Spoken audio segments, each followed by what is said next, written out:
Hello, bonjour, and welcome to this last episode of the season 4 of this podcast.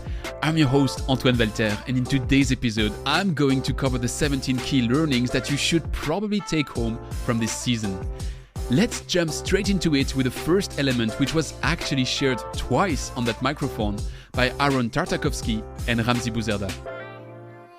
The rate at which we are adding new building stock to our global supply is like we're adding a new Manhattan every single month from now until 2060. So we're just building. By 2050, 70% of the world population will live in cities, actually. And what is completely mind-blowing is that we are building New York City every single month to reach that figure. I guess you get the idea. The world is urbanizing fast, and when I say fast, we have this impressive pace of Manhattan or New York being built every month from now to 2050 or 2060. So we get the image, and I'll fact check it in a minute to get a very clear idea of what we're discussing here. But just before, you might be wondering, why does that matter? Why shall we care as the water industry about this urbanization pace? Well, in the end, it's an infrastructure question. Our water infrastructure is designed for a certain amount of people living in certain places. The water network is designed that way, and the water and wastewater treatment plants are designed that way. So if suddenly we have new skyscrapers and a denser settlement in those exact same cities, or if we start to have large amounts of urban dwellers, like that's often the case in the developing world, it creates a new burden on that infrastructure. This leaves us with roughly two choices. Number one, we dig out that said existing infrastructure and rebuild it larger. That would work, but it would also be very expensive. Or number two, we supplement and augment that infrastructure with decentralized solutions across the cities, in industrial parks, and in all new build areas. And we also use process intensification to turn our treatment infrastructure into stronger powerhouses within the same surface and often the same concrete tanks. You might have guessed from the way I just explained that, but there's one option that sounds more appealing than the other, both in terms of cost and efficiency. So we'll probably see an increased distributed/decentralized approach on the road towards 2050 or 2060, so the horizon Ramzi and Aaron were giving us. So that's why we shall matter as water professionals. But now beyond the strong image both shared, what's the exact fact-check figure you shall use to shine during your next dinner in town? The United Nations project a growth in urban population which shall reach 68% of the world's population by 2050. 1 century before, in 1950, about 750 million people were living in cities, while currently there are about 4.2 billion people in those same cities. So 6 times more and 55% of humanity. Most of the projected growth to go from 55 to 68% over the next 30 years will be concentrated in 3 countries: India, China, and Nigeria. And maybe even more important when it comes to infrastructure, the fastest growing agglomerations are cities with fewer than 1 million inhabitants. Why does that matter? Well, simply because while the design margin on urban networks in big cities might be able to absorb a little increase, that's clearly not possible if you're doubling the dimension of a mid-sized agglomeration. But you might still be wondering, are we talking of 1 Manhattan a month, or rather 1 New York City? Well, the United Nations don't go to that figurative analogy, so I had to dig a bit further. Every mention I found online always linked back to Aaron and Epic Cleantech one way or the other. So kudos, Aaron, it's good to see the water industry figuring its communication right. But I tried to do the maths myself, and if we take the UN figure of 2.5 billion more people living in cities by 2050, we divide it by the roughly 350 months between now and 2050, that makes for a monthly growth of 7 million urban inhabitants. Manhattan is about 1.6 million inhabitants and New York 8.5. So I'd say that Ramzi's analogy sounds a bit closer to the actual number. Yet, there would be a lot to factor in, such as the decrease in population in places like Eastern Europe or Japan, and the impossibility to take a building in Tokyo or Warsaw and transfer it to Lagos or Delhi. So if anyone has a better study than my back-of-the-envelope calculation, I'd be very curious so please reach out to me. That leads me to my learning number 2, shared by Luc Butler on that microphone. While almost everyone has a hydraulic model of the water network we were discussing with this urbanization element, almost no one uses it to its real potential today. I see hydraulic models having so much more potential than just being something that's pulled out every 5 years to write up a big plan. Actually, we've just assumed that we'll need to revamp our infrastructure if more people live in cities. But what if that was simply wrong? What if there was an untapped potential just because we don't use the right tool to look for more inside what's existing? We discussed on this microphone a while ago how digitization could find up to 80% untapped potential in water and wastewater treatment plants. That was back in season 1 and is still as accurate as it was by then, but this presence of untapped potential is also very true on networks, as we've covered with Olivier Narbet from the notorious GF piping system on that microphone by season 3. I was discussing with Olivier a couple of days ago and he shared with me a figure that showed how you could reduce burst rates by as much as 75% on your water network by just better balancing pressure. If you bear in mind that the world loses an estimated 136 trillion liters of water every year in non-revenue water, aka most of the time leaks, you get why this is particularly interesting. You can act on it today and reach out to Luc or Olivier to hear their solutions, or you can have a look at the webcast Olivier has been putting together with his team. The link is in the description. Now, if you like numbers, let's continue with my next learning, and we are leaving water networks to now explore water and wastewater treatments to discuss the hot topic of PFAS. You maybe remember that number that Henrik Hagemann shared us. The Nordic Council of Ministers, so this is the government, they basically put a price tag on the cost of PFAS chemicals in the blood in Europeans. It's 84 billion euros in annual cost every year. Actually, further studies in the US tended to similar results, with an estimated impact on health costs of about $37 to $59 billion. This is very interesting because that's a bit what Alice Schmidt explained on that microphone a while ago. We are no longer talking of the cost of remediation, but rather of avoided cost if we correct the problem. We all know that most PFAS removal technologies nowadays are still quite young, and that the limited places around the world that actually decided to tackle the problem offer so far a limited path to scale. So to be blunt, removing PFAS today is expensive. But what these studies show is that not removing those forever chemicals is even more costly. Is it about time to act?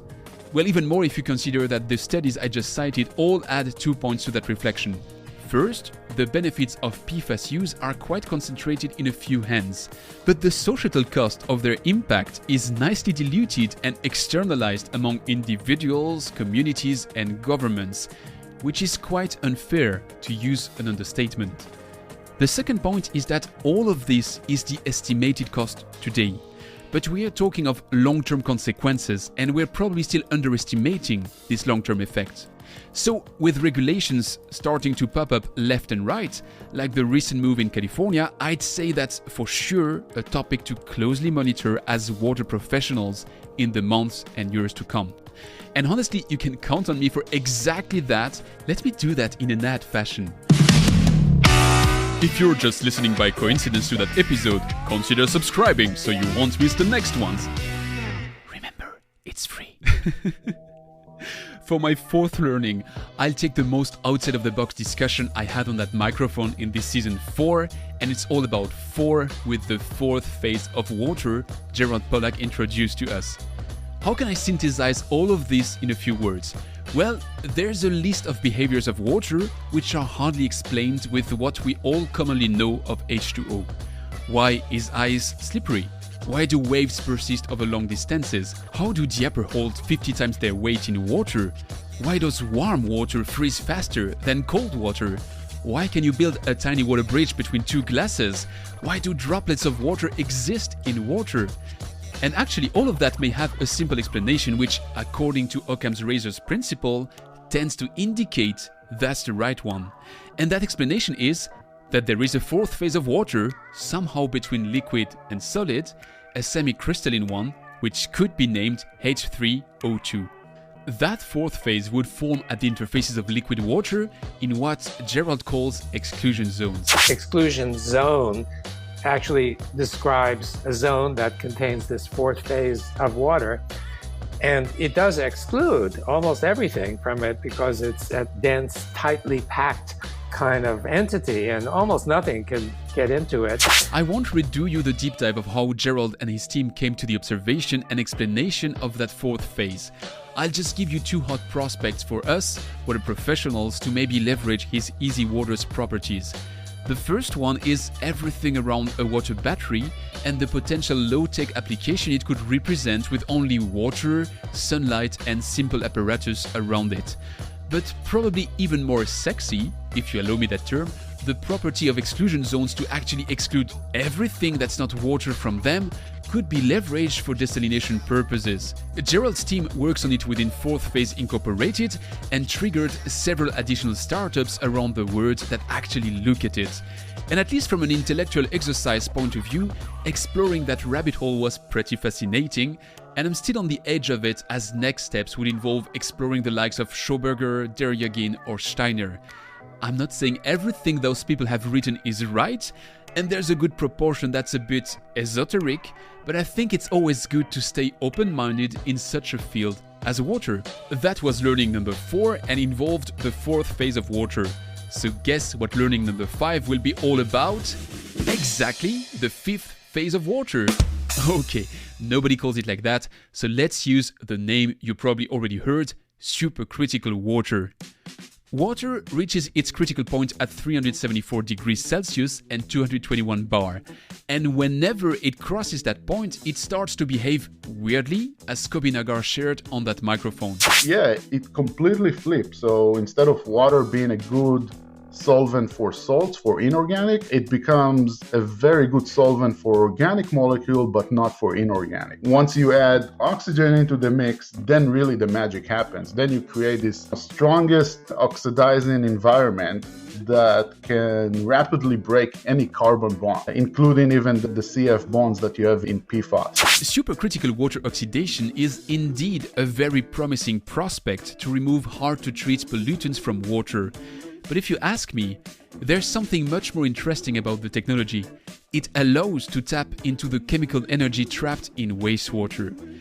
There's actually a direct correlation between the chemical oxygen demand of wastewater and the energy it contains. Theoretically, there's 16.1 kilojoule per gram of COD. Now, so far it's been a riddle for us water professionals to unleash this energy. And instead of turning wastewater treatment into an energy-positive process, we are wasting energy on it to destroy that trapped energy which we call pollution. Don't get me wrong, it is pollution. But it is pollution with potential. A potential supercritical oxidation would allow tackling into, a bit like microbial fuel cells and microbial electrolysis cells we've discussed in season 1 and 2. How does that translate into concrete steps? Well, when you pass wastewater through the supercritical oxidation reactor, the reaction it triggers is exothermic. So you capture a portion of the chemical energy of wastewater as heat, which you can turn into electricity by operating your supercritical oxidation plant as a thermic power plant. Of course, there are technical limits today. Treating wastewater at nearly 400 degrees Celsius and over 221 bars is a challenge which involves a bit more complications than stating the physical principle in a podcast. But as Kobi reminded us in our deep dive on the technology, that's still lower values than what you would find in diesel engines that equip a good portion of the cars you cross in the streets. Another limit is that today, like with the microbial fuel cells and electrolysis cells I mentioned before, we would first aim at being energy neutral. So the power plant element of it is still theoretical, and the 7 times more energy inside wastewater than the energy needed to depollute that same wastewater only exists on paper and chemical calculations so far. Yet, that's a common trait of all technologies in their early steps. Go compare an iPhone before it had numbers and fresh out of the hands of Steve Jobs in 2007 with the no-name cheap smartphone we all have in our pockets today. That's more powerful than NASA's computers that brought men on the moon, and it's night and day. And beyond the energetical aspect of it, supercritical water oxidation comes with another incredible feature. The entire treatment involves a residence time of 4 seconds. So there's a capex benefit as well, as it involves much smaller facilities.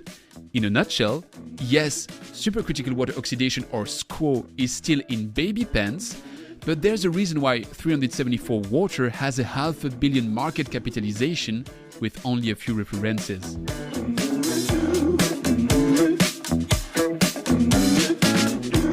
And that leads us already to learning number 6, and I'll keep the trend of having corresponding insights with Walid Kore's 6 strong drivers for growth in Sub-Saharan Africa. That is a really potent take-home message he shared. Whatever preconceived idea you have of Africa, it's probably wrong. Not fully wrong, because yes, it is scattered and politically challenging, but still Africa is an interesting market to look at as water professionals. Indeed, it is starting from a quite low infrastructure level. Only 42% of the population is served with safely managed water, 23% with safely managed sanitation, and only 7% with at least secondary wastewater treatment. If we forget the consequences of this low infrastructure level, this shows in marketing terms a broad business opportunity. It is not sustainable to deprive populations of their right to affordable and safe water. And that's a spoiler for Season 5, as Christopher Gasson will share on that microphone. It is not profitable either. Let me make it even more blunt and direct. Regardless of how much of a shame it is that by 2022 we still have such a low level of access to safe drinking water, it is an economic nonsense. So there's a clear benefit in ramping up the infrastructure, and hence a clear win-win to find there as the water industry. You already know the second driver Walid shared, which is the urbanization rate in the region. Remember what I said minutes ago? This New York we are building every month between now and 2050 will mostly happen in 3 countries: China, India, and Nigeria. And as much as I recall, Nigeria is in Sub-Saharan Africa. The third driver is industrialization. First, for good and bad reasons, Sub-Saharan Africa was ahead of the world regarding relative industrial independence. The world somehow refused to play with Africa as a full-blown player in the global value chain. And as a consequence, its industry is less specialized and more generalist. Now, when you couple that with a localization drive, that means that a full ecosystem is feeding the growth of the area with also very specific needs. And it's really not only multinationals playing there, it's a local food chain with a lot of young companies. And you would have guessed they need water to operate, which is where it connects with our industry. That also leads us to the fourth driver: increasing and strengthening water discharge, water treatment, and water management regulations. Because industrials are not that different in Sub-Saharan Africa compared with the rest of the world. If you don't push them a bit, well, treating water sustainably is a cost to be in business, at least in the short term. Hence, the importance of the incentive. Fifth driver, demographics. That's at the same time a driver and a challenge, but Sub-Saharan Africa's population will double in the next 30 years. And it will triple before the end of this century.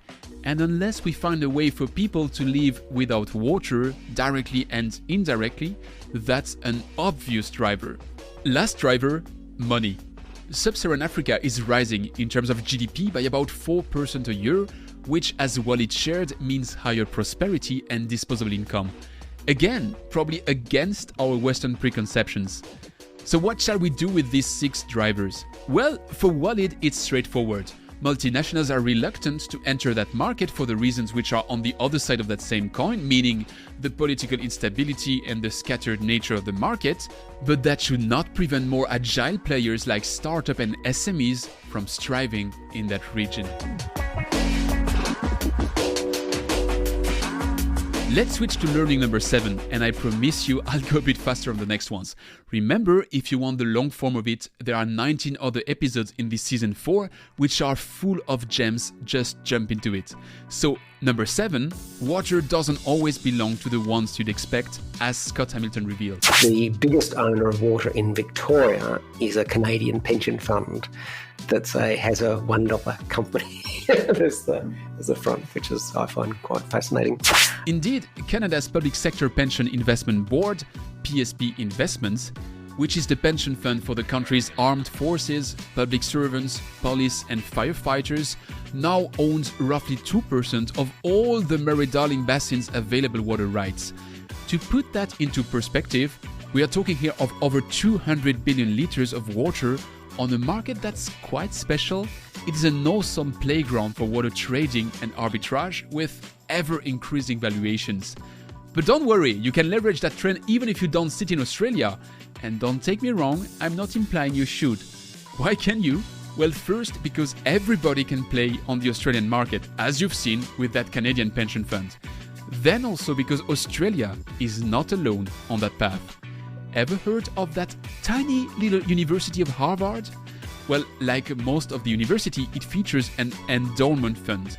You can donate to the foundation, deduct it from your taxes, and that money will, for instance, fund scholarships. But not only. Harvard's endowment fund has a nice $39 billion to play with and uses at least a portion of it to invest in water. That's how the university's fund has been buying vineyards in California, maybe for the grape and wine production, but also, if not above all, for the water rights they feature. Will that end up fully turning water into a commodity? That's the golden ticket question, but there might be interesting new ways to explore there, and you'll see by season 5 with Katrina Donaghy that those new ways don't only exist on paper, but are currently rolled out. Learning number 8, a $2.6 billion a year water industry segment might well quite soon be in trouble. UV disinfection is indeed the second largest disinfection technology after chlorine. It's nicely spread across water and wastewater treatment, and it's a dominant solution in market verticals like ballast water treatment or water reuse. But UV disinfection systems have a problem, and it's their lamps. At the moment, water benefits from an exemption under Minamata and Rojas for the use of mercury. UV, in the conventional way, we use mercury vapor lamps. Here's the problem. As Wayne Barn highlights, UV disinfection features mercury vapor lamps. That use of mercury in light sources, which is a hazardous substance, is restrained by multiple regulations Wayne just cited, such as the EU Rojas Directive for electrical and electronic equipment, as well as similar regulations in a growing number of countries and regions, like for instance the UN Minamata Convention. In simple words, mercury is only allowed in special applications under special exemptions. So far, the water industry is one of these exemptions because it struggles to find an efficient alternative to mercury vapor lamps. But that might be history with UV LED and its continuous improvement following Haigh's Law. So for sure, that's an area to watch in the next months and years. Let's switch to the rapid fire learnings for the next 6 ones. Number 9, there are at least 36 billion water assets beyond the water meter which can deliver meaningful data that are not captured today. If you combine this with the fact Ramzi Bouzerda shared on that microphone that water takes suddenly much more value around its point of use, that opens interesting avenues for optimization and new business approaches. Number 10, you might have thought green algae in your wastewater treatment plant for a while, yet César Narvez shared how it could improve the energetical balance of sewage treatment by one-to-one replacing activated sludge. One step further, if you turn this green algae into biogas, you can make your entire process carbon negative and potentially energy neutral. By the way, green algae is a hot topic that may lead into bioplastic and large-scale applications in brine treatments. I'm looking for a speaker to address that point on my microphone, so if you're that person or if you know someone, just reach out to me. I'd be pleased to feature you. Number 11, the intuitive approach to reducing the overall cost of a water system is quite logically to cut the material expenses. Well, Sebastian Andresen shared us how he did the exact opposite by leveraging a very expensive material, silicon carbide, to replace polymeric membranes for the better. Beyond just a case of membrane treatments, it's an interesting tip from an innovation perspective. That's a bit of a mix of two strategies Fridolin Beissert shares in his Creative Strategies book, Shifting Perspectives and Pattern Breaking. And if you want a refresher on design thinking, go back to season 3 and listen to my discussion with Lea Imobostek. Number 12, groundwater was the theme of this year's World Water Day. It is a sadly depleting resource, which is often seen as something free you can just pump out of the soil and screw your neighbors and future generations. Well, to try to solve this, California adopted the Sustainable Groundwater Management Act in 2014. Don't worry, it's still not enforced. But that regulation could finally see a rollout of groundwater tariffs and prices. That would be a first best practice, but Ellen Bruno and her team went the extra mile and studied how to even improve it. They found out that groundwater trading may result in increased prices by 70% in those areas that would already feature a tariff. And yet, as it would incentivize water to flow to its best use, it could still save water-scarce areas like California $500 million per year. Number 13, green hydrogen won't be the tailwind in our water sales that we sometimes dream of. It will be an interesting side business for the water industry, but not a tidal wave. The biggest impact will probably reside in desertic countries with an ocean to the west, and will be an opportunity for the desalination players that could see their installed base jump by a 25% factor. I'm not going too deep in this recap on that topic because with the full trilogy we just concluded, you have plenty of materials to explore, including a massive 19 pages infographic you'll find on the Don't Waste Water website. The link, you would have guessed, is in the description. Number 14, despite technological advances and sustainability concerns, there's still an alarmingly high amount of industrial wastewater that gets incinerated. It's the kind of thing one can rationalize and understand as industrials hence control their liabilities, but on-site treatments often cost a fraction of incineration, and under new business model approaches, they offer similar control of those liabilities to these industrial actors. So it might be about time to stop seeing these trucks on the roads, just conveying something that doesn't burn easily to places sufficiently far away to not be in an industrial's backyard anymore. And that leads us to number 15, the boom in new types of business models I just shortly alluded to. Do you remember how the water industry likes acronyms? Well, we've lived for a while in a world of DB, Design Build, DBO, Design Build Operate, and BOT, Build Operate Transfer. And if you remember season 3, we've seen how design build approaches offer a 39% average capital saving over the traditional 3-step approach of someone designs, someone bids, and hopefully then only builds. When you add operation into the pot, so you turn DB into DBO, you add an additional 26% saving on the overall plant's life cycle cost. Now, what we see more and more is a growing share of PPPs in the water industry. That's private-public partnerships. This deal structure enables faster rollout of infrastructure by leveraging private capital and is extensively used these days in countries like Brazil or Saudi Arabia. Now, if you're afraid of acronyms, you should take a paracetamol tab because there are new kids on the block. Software has SaaS, software as a service. Well, the water industry has WAS, water as a service, which also works with wastewater treatment as a service. Along the same lines, we have DBFOM, design, build, finance, operate and maintain, and many shades of grey in between. But in concrete terms, what does that change for the water industry? Well, it might be a path to faster innovation, as we heard from Jonathan Rohn or Stephen Delette in this season, and from Matthew Silver, for instance, in season 2. Indeed, a company can assume the risk of rolling out its technology, and at the same time, the end user controls its liability to reuse the point I made a minute ago on industrial wastewater management. For suppliers, it brings back arguments of total lifetime cost or total cost of ownership. Because now the integrator bringing a process to life is also responsible for its operation and directly benefits from a first-time right or quality approach. And overall, it uses digitization as an enabler, something we've seen with Jacob Bossar in season 2 and with Jonathan and Stephen in this season 4. Remote operation, preventive maintenance, all these buzzwords now become realities under the new realm of a new buzzword, water as a service.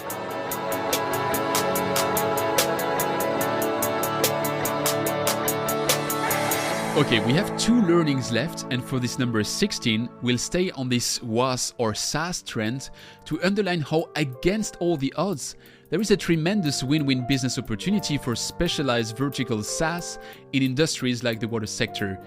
That's an insight David Lynch shared with us this season and that I wanted to dig a bit further. David builds with Clear something he calls the operating system for water.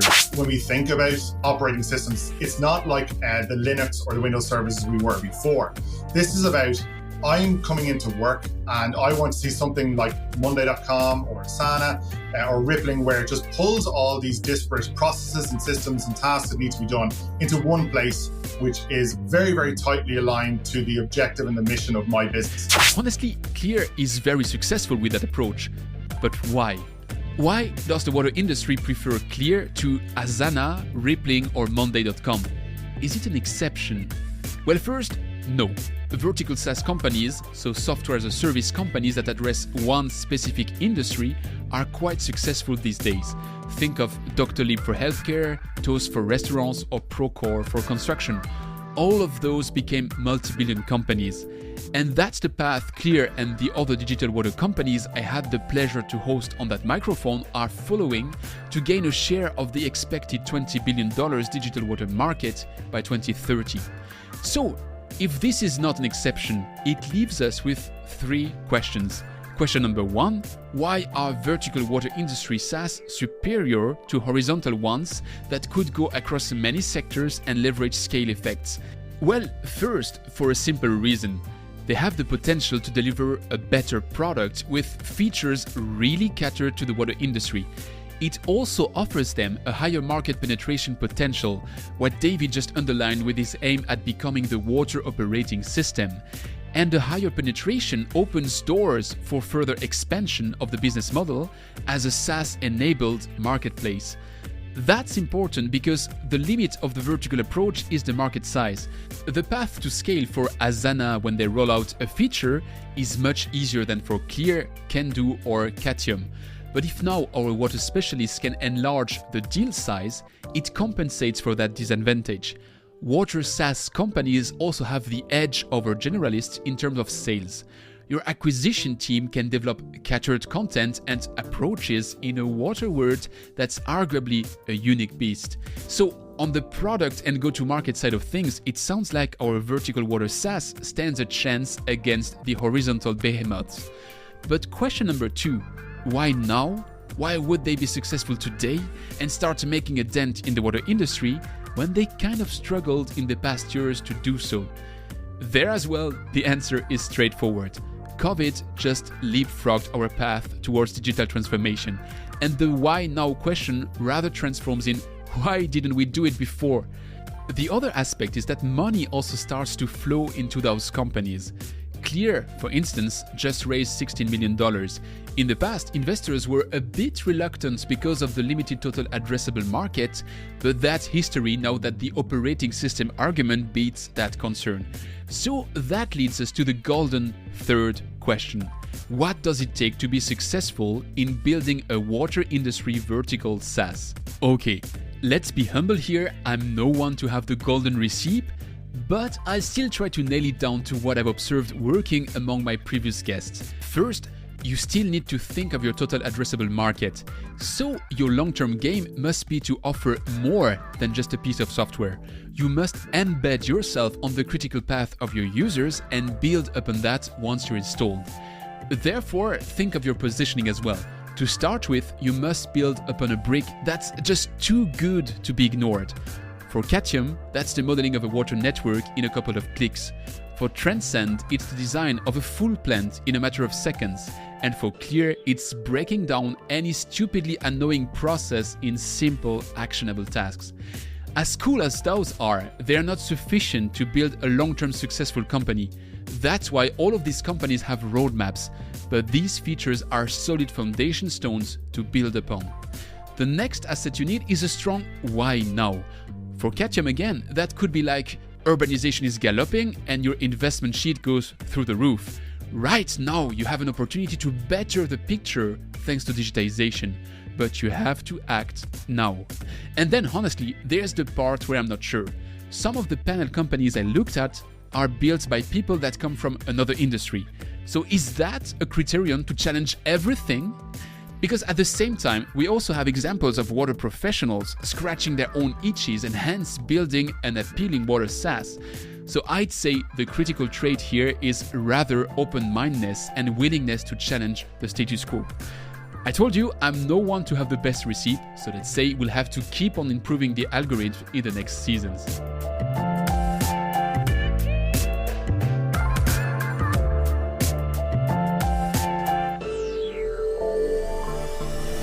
Talking of that, just before we move to our learning number 17, which will close this summary, let me remind you of some housekeeping.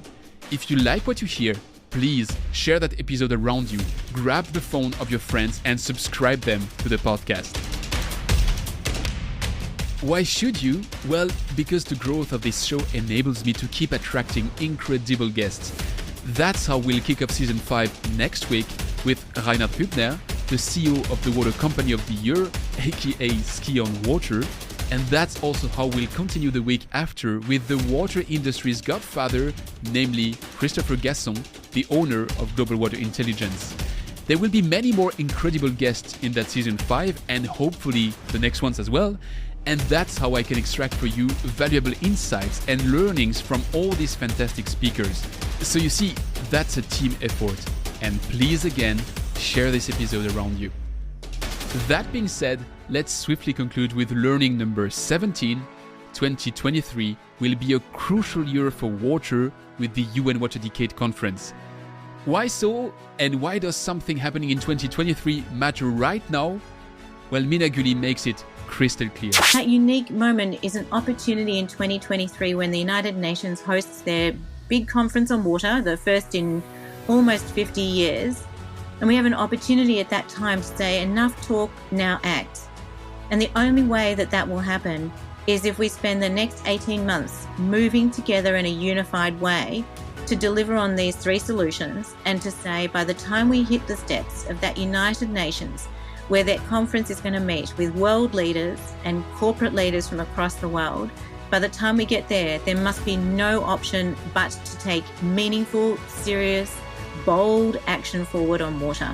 I think she said it all, so enough talk, now act. And I'll see you next week for the first episode of Season 5.